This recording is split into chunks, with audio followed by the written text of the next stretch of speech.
voisin et que Jésus te fasse du bien en ce deuxième jour.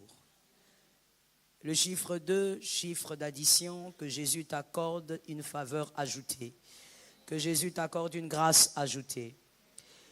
Hier, au deuxième module de prière, nous étions en train de parler des 12 qualités d'une femme forgée pour vaincre la sémence du serpent.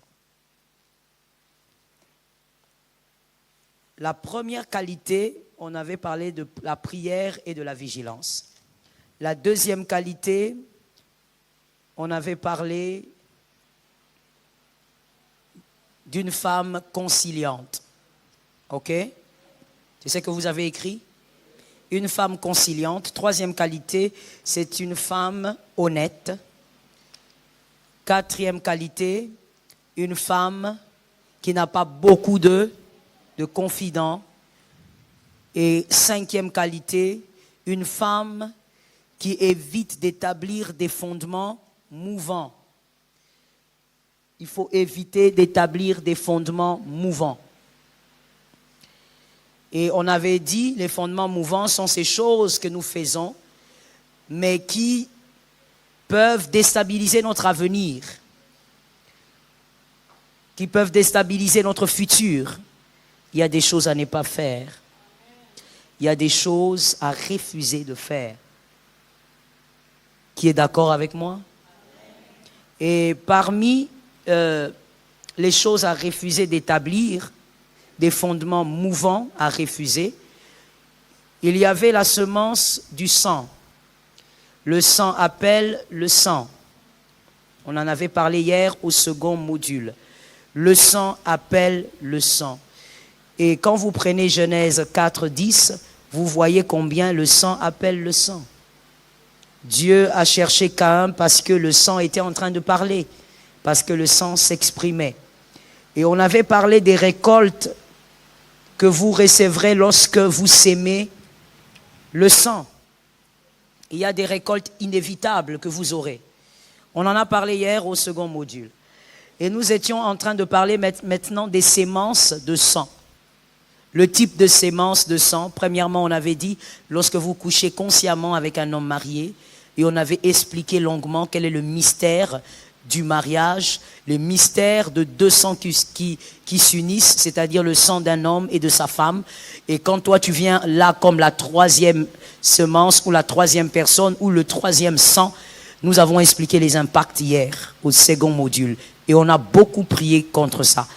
Deuxième chose, deuxième semence par le sang, on avait dit, lorsque vous buvez le sang d'un autre, vous étiez peut-être amoureux, amoureuse, et puis vous êtes décidé de consommer le sang d'un autre par amour. Et donc, vous vous êtes vraiment placé dans des très mauvais draps, parce que ce pacte de sang va vous réclamer, et vous aurez les 3 récoltes. Si vous n'étiez pas hier au deuxième module, il faut poser la question à ceux qui ont été là. Ils vont vous expliquer, ils vous donneront même les notes.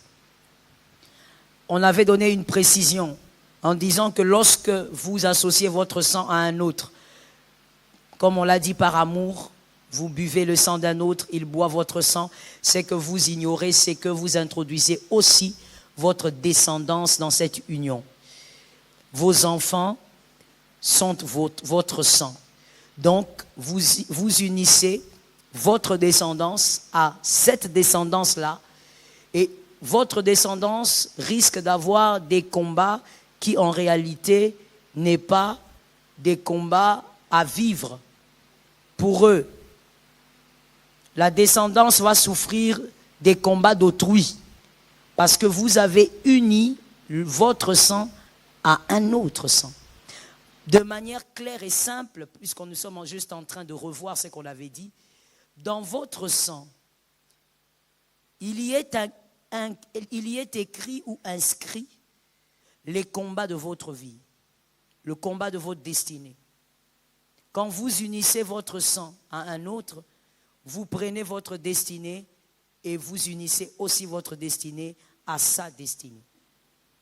Et votre destinée et votre descendance va commencer à subir des combats qui ne sont pas attachés à sa destinée. Alors attention avec ces genres de pratiques. Et on a parlé des récoltes. Toujours dans la semence du sang, on a dit la première sémence, c'était coucher avec un homme marié. Deuxième sémence, c'était de boire le sang d'un autre. Troisième sémence, ça on n'avait pas vu hier, donc on ajoute. Troisième semence, avoir avorté d'un commun accord avec votre fiancé, mari, même quand il s'agit de votre mari. Car le meurtre est un meurtre. Que ce soit avec votre mari qui vous a épousé, de manière coutumière, qui vous a épousé à la mairie, qui vous a épousé devant l'église, même quand c'est avec votre mari, lorsque vous décidez d'avorter d'un commun accord, il y a le sang qui va vous réclamer. Le sang appelle le sang. Lorsque vous avez avorté alors que vous n'étiez pas marié, en accord avec votre copain, votre fiancé, le sang va crier contre vous deux. Le sang va commencer à crier contre vous deux. Dans la plupart des cas, nous avons vu des gens pleurer, se plaindre, poser des questions à Dieu. Seigneur, j'ai tout fait. C'est ce que nous aimons dire. Seigneur, j'ai tout fait. J'ai prié, j'ai jeûné, je fais ceci, je fais cela. Pourquoi je ne vois pas? Tu as tout fait sauf confesser quelque chose. Le sang crie contre toi. Le sang que vous avez versé ensemble va crier contre vous. Même si vous ne vous mariez plus, ou vous ne vous mariez pas, vous vous séparez. Mais le sang va crier contre la fille à gauche et contre l'homme à droite. Et comme on avait dit les récoltes, on en avait parlé hier, tu vas commencer à vivre des choses étranges. Parce qu'il y a un sang qui est juste là, qui est en train de parler. Le sang est en train de réclamer vengeance. C'est ce que Dieu avait dit à Caïn. Pourquoi j'entends la voix de ton frère, la voix du sang? Cette voix est en train de dire vengeance. Que Jésus t'épargne. Quatrième sémence par le sang.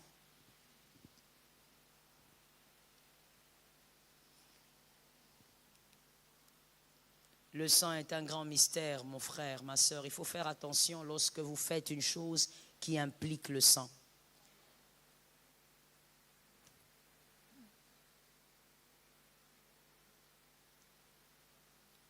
Quatrième semence par le sang, on l'a aussi vu, il y a des gens malheureusement qui l'ont fait. Vous buvez les menstrues. Vous buvez le menstru, que ce soit de votre femme, que ce soit vous-même, vous buvez vos propres menstrues. Oui, ce sont des choses qu'on a eu à vivre, qu'on a eu à traiter dans certains cas. Vous voyez une fille qui vous dit, elle est adolescente, elle avait, je sais pas, 17, 16 ans. Et déjà, la fille, elle souffrait de la dépression, elle était dépressive. Et vous voyez cette fille vous dire, j'entends une voix me dire, à chaque fois que j'ai mes menstrues, cette voix me dit, prends et bois. Et donc, elle prenait ses lingettes, elle entre dans la salle de bain, et puis elle les sort et elle boit. Et vous comprenez clairement que la voix qui est en train de parler, c'est un pouvoir maléfique. Un esprit mauvais qui cherche à la détruire. Il y a aussi un cas que j'ai eu à traiter, une dame qui, dans son adolescence, avait vécu une histoire pendant un temps, une histoire de lesbianisme. Et avec cette lesbienne, un jour, comme je le disais, par amour, ils se sont dit, on va se boire les menstrues. Elle a pris, le moment où elle avait ses menstruations, elle a pris sa lingette, elle a essoré, elle a donné à sa copine lesbienne. Et quand l'autre aussi a eu ses menstrues, elle a fait la même chose et ils ont bu. Et bon, voilà, c'est passé. Et voilà, on continue. Ça montre qu'on est très amoureuses l'un de l'autre. Les années sont passées, ils se sont d'ailleurs séparés. Et puis l'une s'est mariée. Et des années plus tard, ils se rencontrent quelque part, très étonnés de se voir. Bon, ça fait longtemps, ça fait des années. Et puis chacune avait sa vie. Et ils se sont partagé le numéro de téléphone. Et un jour, celle qui n'était pas mariée lui écrit. Il dit, bon, je suis au restaurant, tu peux passer me voir si tu finis le travail. Moi aussi, à la pause, je vais passer au restaurant prendre quelque chose.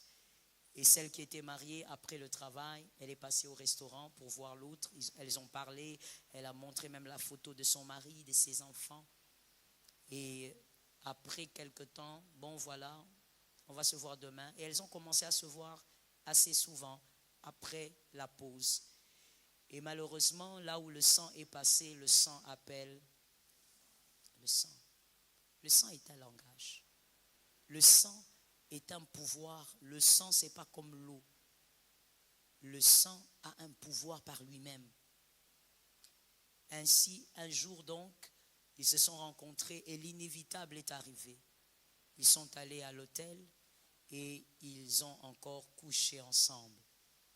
La femme mariée et celle qui était célibataire. Quand après l'acte, la femme mariée a regretté, elle a pleuré, elle a dit à l'autre, je ne peux pas faire ça, je suis mariée aujourd'hui, j'ai ma vie aujourd'hui, j'aime mes enfants. Le diable t'amènera toujours vers le mal et tu vas regretter en retard. Parce qu'au fait, même quand tu regrettes, j'ai l'habitude de le dire, c'est peut-être traumatisant, c'est peut-être cynique, mais c'est ça la vérité. C'est que quand tu pêches, le diable, il vient et il vole et il égorge. Quand toi, tu vas regretter, ça sera en retard. Il aura déjà fait des grands dégâts.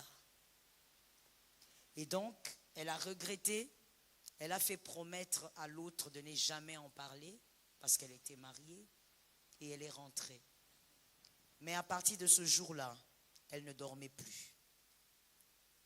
Elle commençait à voir sa copine tous les jours, dans ses rêves. Des fois, même la journée, elle entendait cette femme en train de l'appeler. Ça avait déstabilisé sa vie. Je vais avec toi directement à la fin pour te dire que finalement, elle avait décidé d'abandonner son mari pour vivre avec cette femme. Dis à ta voisine, le sang appelle le sang.